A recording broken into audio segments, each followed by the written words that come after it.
India's foreign policy in a globalizing world.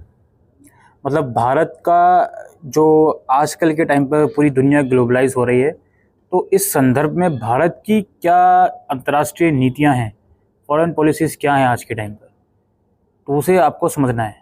आज के time पर मतलब ग्लोबलाइजिंग वर्ल्ड पर, वो आज के टाइम पर नहीं, ग्लोबलाइजेशन जो है दुनिया के अंदर काफ़ी पहले से ही शुरू हो गया था। तो इसमें टोटल 6 यूनिट हैं इस पर्टिकुलर सब्जेक्ट के अंदर। पहला यूनिट क्या है भाई, इंडियन फॉरेन पॉलिसी के बारे में पढ़ना है आपको बेसिक।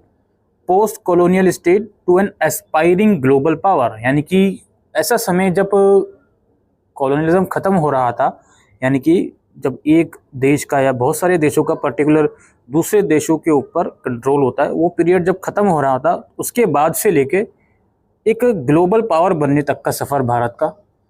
ठीक है।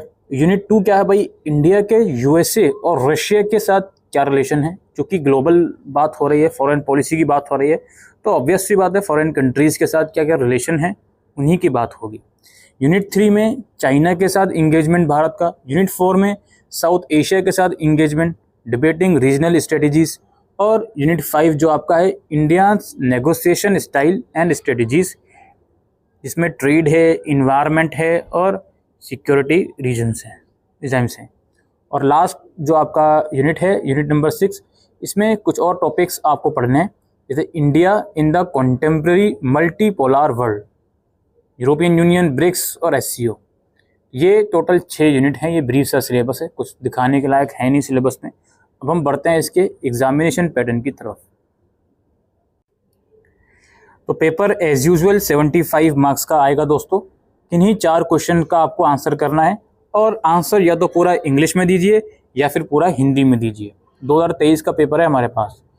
तो पहला क्वेश्चन हमारे पास है, critically examine foreign policy as a tool of national interest. विदेश नीति की राष्ट्र हित के औजार के रूप में आलोचनात्मक समीक्षा कीजिए। मतलब इस पॉइंट का मतलब ये है कि जो फॉरेन पॉलिसी होती है, ना केवल भारत के संदर्भ में, हालांकि ये भारत का ही जो सब्जेक्ट है, इसमें भारत की ही बात हो रही है, पर इसमें एक क्वेश्चन पूछा गया है आपसे कि फॉरेन पॉलिसी जो होती है वो एक हथियार है, यानी कि नेशनल इंटरेस्ट का, यानी कि किस तरीके से हम अपने कंट्री को सेफ रख सकते हैं, नेशनल सिक्योर रख सकते हैं। तो वो फॉरेन पॉलिसी जो होती हैं वो सारी चीज़ें बयां करती हैं। वो इस स्टेटमेंट को आपको क्रिटिकली एग्जामिन करना है। अगला क्वेश्चन है, right an essay on India US relations in the contemporary world. समकालीन विश्व में भारत अमेरिकी संबंध पर निबंध लिखिए।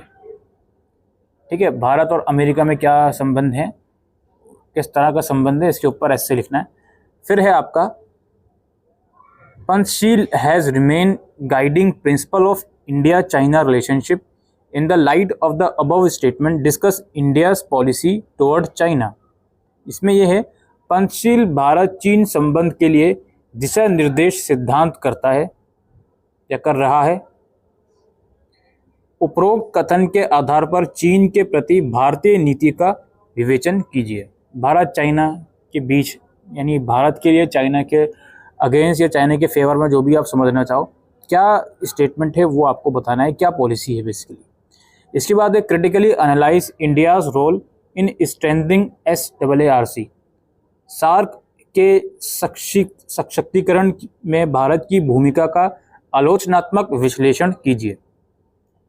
इसके बाद है, analyse India's nuclear policy since 1974 in the context of national security. राष्ट्रीय सुरक्षा के संदर्भ में 1974 के पश्चात भारत की नाभिकीय परमाणु नीति का विश्लेषण कीजिए। उसके बाद है, discuss in detail Indian initiative toward global environmental issues. ये नेगोशिएशन स्टाइल वाले यूनिट में से आया हुआ है। वैश्विक पर्यावरण समस्याओं के प्रति भारतीय पहल का विस्तृत वर्णन कीजिए। उसके बाद है, discuss India's role as an emerging power in the contemporary era of multipolar world. वर्तमान बहुविधीय विश्व में भारत की उभरती शक्ति की भूमिका का वर्णन कीजिए। और फिर लास्ट में किन्हीं 2 पर शॉर्ट नोट लिखने हैं। टेररिज्म यानी आतंकवाद, India Bangladesh river dispute, Bharat Bangladesh नदी विवाद और अर्थ समिट, पृथ्वी शिखर सम्मेलन और डोकलाम डिस्प्यूट, आपका डोकलाम विवाद। ये सब्जेक्ट का पूरा पेपर से है दोस्तों। इस बार क्योंकि आपको मालूम है 2023 के आखिरी क्वार्टर में G20 समिट भारत के अंदर हुआ था, तो उसके ऊपर ज़रूर नज़र बनाकर जाना, ठीक है। उस G20 समिट के बाद क्वेश्चन इसमें ज़रूर से आपसे पूछा जा सकता है। अब as a political science student it is very important for you कि आपको जो कॉन्सेप्ट पूछा जा रहा है वो भी आपको आना चाहिए, लेकिन जनरलाइज क्वेश्चन भी आपसे ज़रूर से पूछे जा सकते हैं। जैसे ये कंटेम्प्रेरी वर्ल्ड में भारत US के बीच रिलेशन एक्सप्लेन करो, इस तरह का क्वेश्चन आ गया। इसी तरीके से G20 में कुछ भारत की विदेश नीतियाँ जो आपको समझ में आती हैं अगर, तो उसके ऊपर भी ज़रूर से क्वेश्चन पूछा जा सकता है। तो वो चीज़ भी आप लोगों को ज़रूर से करके जानी है।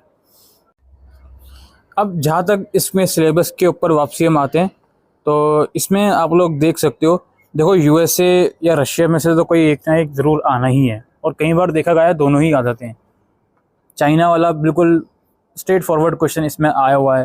रीजनल स्ट्रेटजीज में डिबेट वाला क्वेश्चन भी इसमें आया हुआ है। नेगोशिएशन स्टाइल के अंदर जो इन्वायरमेंटल वगैरह है ये सब क्वेश्चन आया हुआ है। सिक्योरिटी रिजाइम वो टेररिज्म से रिलेटेड हो गया, उस टाइप के क्वेश्चन इसमें आए हुए हैं। फॉरेन पॉलिसी से रिलेटेड क्वेश्चन आए हुए हैं कि नेशनल इंटरेस्ट किस तरह से हो सकता है फॉरेन पॉलिसी।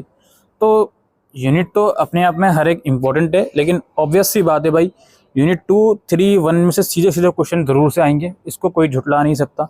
यूनिट 5 में से शॉर्ट नोट आपको देखने को मिल सकता है, सॉरी यूनिट 6 में से। और जो यूनिट 5 है इसमें भी एक ना एक फुल फ्लैश क्वेश्चन ज़रूर आपको देखने को मिलेगा। लीस्ट इंपॉर्टेंट यूनिट मे भी साउथ एशिया वगैरह की हो सकती है, बट वो बांग्लादेश रिवर डिस्प्यूट वगैरह वो सब चीज़ें भी इसमें देखने को मिला है, ठीक है। तो ये इस तरह का कुछ इसका पैटर्न वगैरह है। इंपॉर्टेंट क्वेश्चंस कुछ नहीं है दोस्तों, जो भी यूनिट आप उठाओगे उस यूनिट को पूरा कवर करना। ऐसा ना हो कि आधा यूनिट कर लिया आधा छोड़ दिया, जो छोड़ दिया वही पेपर में आ गया। तो जो भी यूनिट आप उठाओगे प्लीज़ उसको पूरा कवर कीजिएगा। 8 में से 4 क्वेश्चन करने हैं आपको, तो बिल्कुल 4 क्वेश्चन के लिए आपकी 4 यूनिट बिल्कुल हथियार की तरह रेडी हो, बल्कि 5 रेडी हो, जिसमें से 4 आप क्वेश्चन ईजिली कर पाओ। तो 6 यूनिट हैं, कम से कम 5 यूनिट बहुत केयरफुली आप लोग कर लीजिएगा। एक लीस्ट इंपॉर्टेंट यूनिट है, या तो यूनिट 4 या यूनिट 6 अगर आप चाहो तो ड्रॉप कर सकती हो। दोनों में से कोई एक ड्रॉप करना, दोनों नहीं, ठीक है। तो आई होप दोस्तों आपको ये वीडियो यूज़फुल लगी हो।